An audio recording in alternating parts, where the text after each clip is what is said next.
Hi YouTube. Today we're going to look at a couple Colts. What we have here in front of us is an older Colt Anaconda and an older Colt Python. These are both the older vintage models. They're not the newer re-releases of either one of these two guns.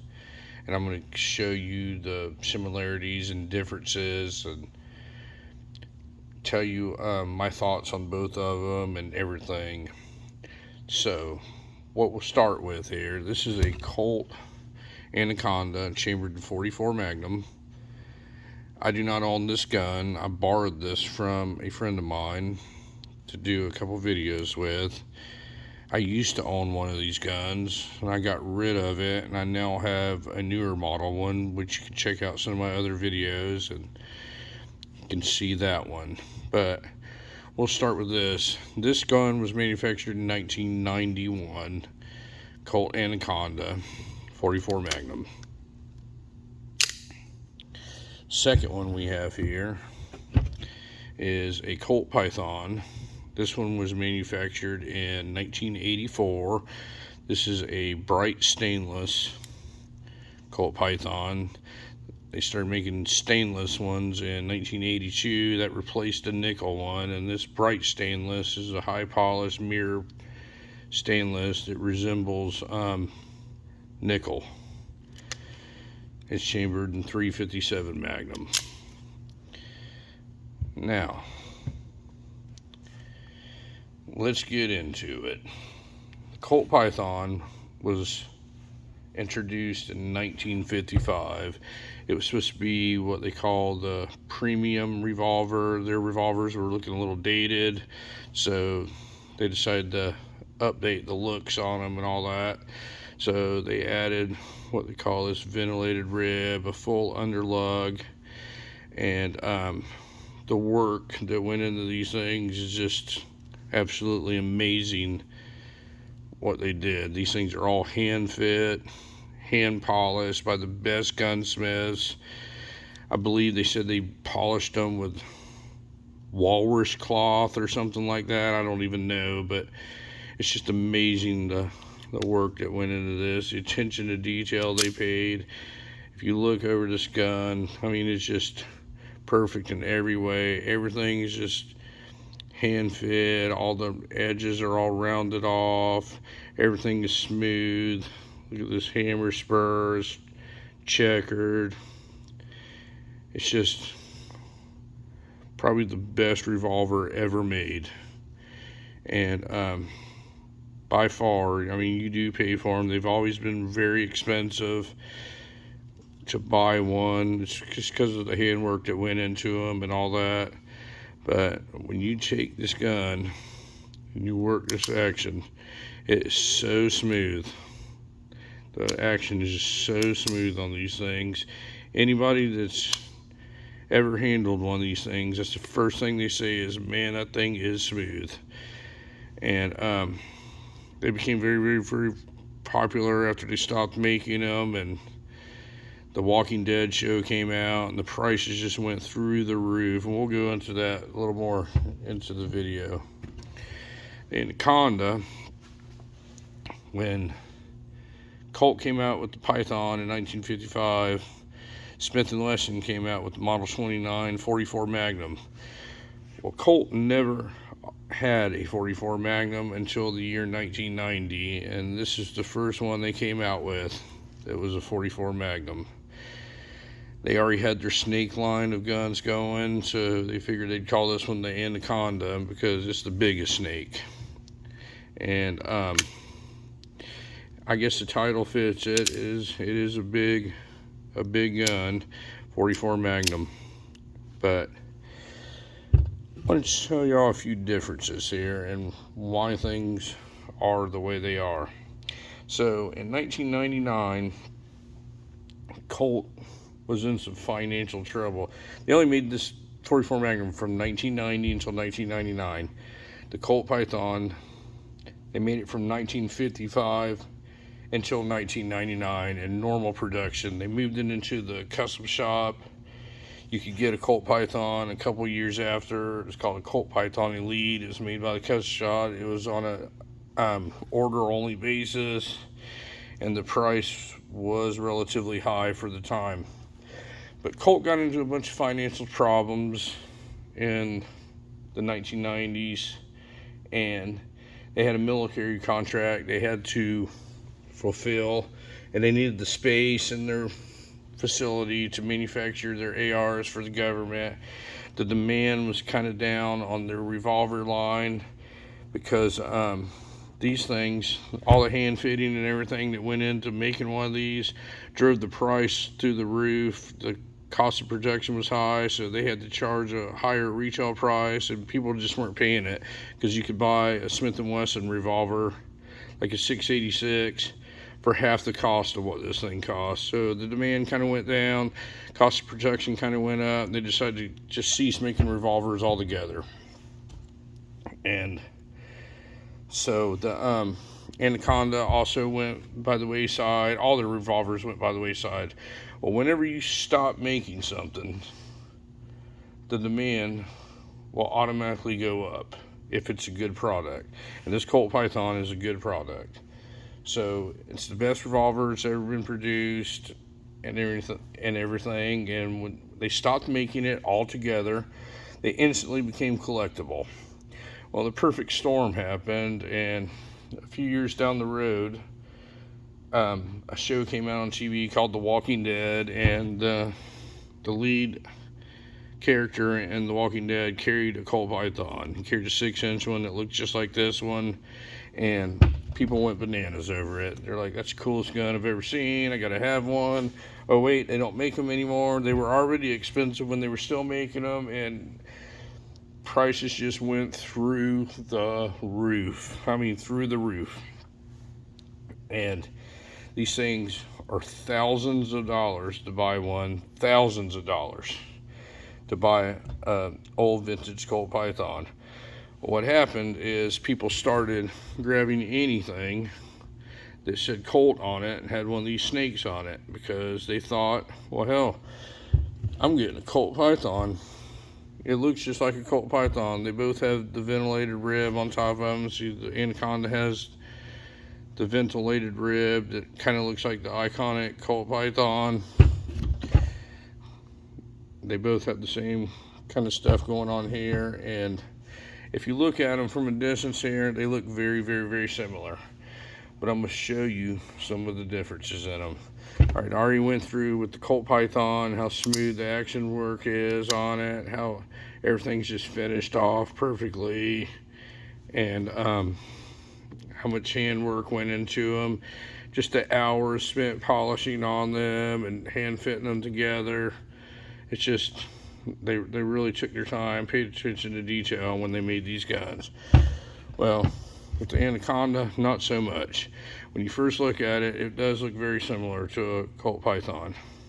But when you start looking closely at these things, if you look at the trigger on it, it's a cast trigger. It's not finished off at all. It's very, very, very rough. The hammer on it is cast, not finished off at all. If you look, it's got a cast line that goes right down the middle of it. The edges are very, very, very sharp.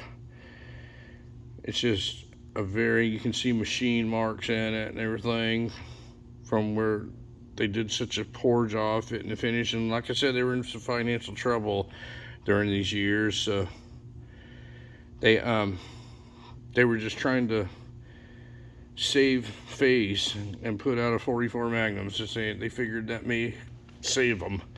They'd never had a 44 Magnum before, so they introduced this in 1990, and it was probably about the same cost as the Smith & Wesson Model 629, but they put that ventilated rib barrel on it and everything, so it looked like the Colt Python in hopes that people would buy it. Well, people started to see that this gun was not as nicely finished and everything as the Colt Python, and it did not sell very well. So put Colt in a hard financial situation, and that's why their whole revolver line kind of shut down. Now, when you look at this Anaconda, This thing has what they call a coil spring action in it. It's nothing, not even remotely close to the same action that's in the Colt Python. Coil spring action, if you look at this thing, it's so rough when you work the action on it. It's really rough, and if you listen close, you can just hear things binding and unbinding and everything. And the double action pull on this thing must be 20 pounds, and it just kind of skips along and goes off when it's ready. And then when you release the trigger, you hear the stuff unbinding. If you pull the trigger on this and hold the trigger down, you see all the movement that's in the cylinder. Colt was always known to have a very tight lockup in their guns, and this is not a good example of one. On the Python, everything just works so smooth. The double action just goes off so smooth. And when I pull this hammer back, hold it down, you can't move the cylinder at all. If you open everything up and close it, it just clicks together like a Swiss watch.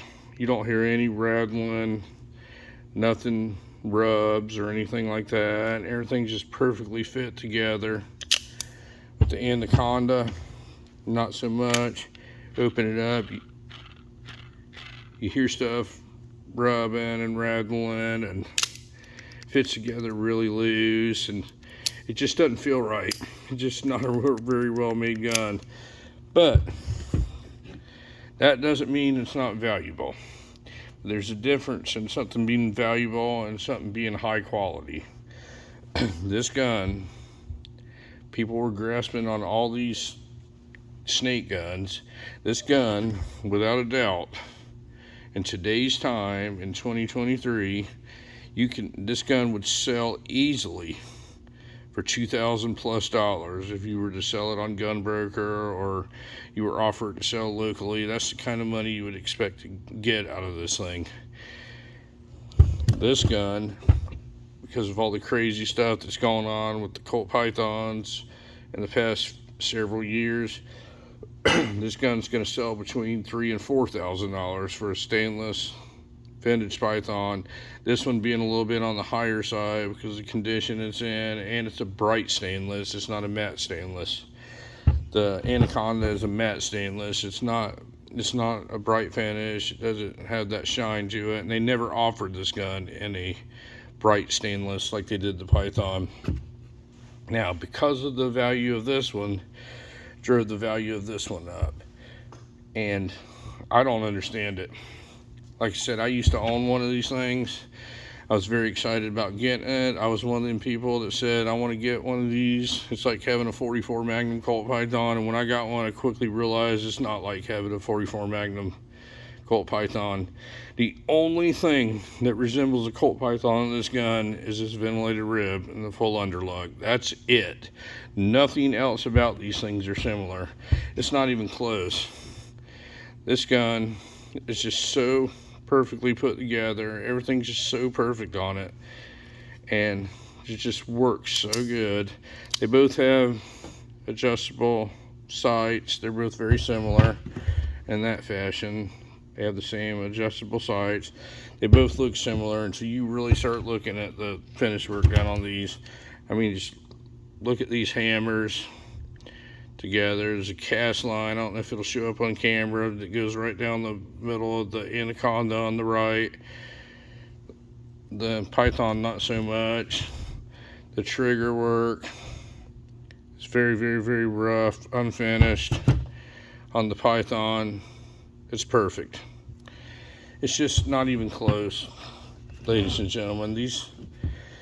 These things are picked up by collectors because it says Colt on it and it has a snake gun name on it. It says Anaconda. For the people that's going to pay over $2,000 for this gun, they're going to sit it in a safe to tell their buddies how they own a Colt Anaconda, and it will probably work out fine for them because they're never gonna shoot it. The Colt Python is well worth a lot of money. I don't know that it's worth $4,000, but that is what they bring in this kind of condition. And I shoot these guns. I don't shoot this one because I don't own it. I own the newer one, which is a phenomenal gun. It's a way better gun than that. I have a video that I compare this gun to the newer Anaconda that I own, sitting side by side, show all the differences in it. If you want to go check that out, you can watch it. But I just wanted to show two of these older Colt snake guns from around the same time era, show what the differences is, tell why the values went through the roof. And basically this gun is what drove the entire market of all those Colt revolvers. Everybody's want to get one of these is what drove that market way up. And where I think this is probably my favorite revolver of all time ever made, and I think it's worth a lot of money. I don't think it's worth what the market has driven them to today. I don't think they should cost $3,000 to $4,000 to buy one of these things. It's just ridiculous. They've always been expensive. They were always more expensive than the other guns on the market, but I mean, thousands of dollars for a revolver, I mean, that's just nuts. And that's the crazy wingnut collectors that's driving that. Do I think this thing's worth $2,000? Absolutely not. I don't even think it's worth close to that. To be honest with you, these things were $500 to $600 when they were brand new. If it didn't say Colt Anaconda on the side, it wouldn't be worth more than $500 or $600 right now, with the kind of action work and lockup and all that that's in this thing. I mean, nobody in their right mind would pay $2,000 for a gun that's put together this poorly, except for the fact that it says Colt. So always remember, folks, value doesn't mean quality. This is 100% a quality revolver. This is not. And if you were thinking about getting a Colt revolver, another option might be the newer Colt revolvers. The new Colt Pythons and the new Colt Anacondas are absolutely awesome. I am going to do a video. I have a scan over showing them, but I'm going to do a video showing you a brand new Colt Python or brand new Colt Anaconda and compare them. They're very similar. Back in the vintage days, there's nothing similar about these two guns. They're not even... The only thing similar about them is the vented rib and the fact that they say Colt on them. Other than that, there's nothing similar about them.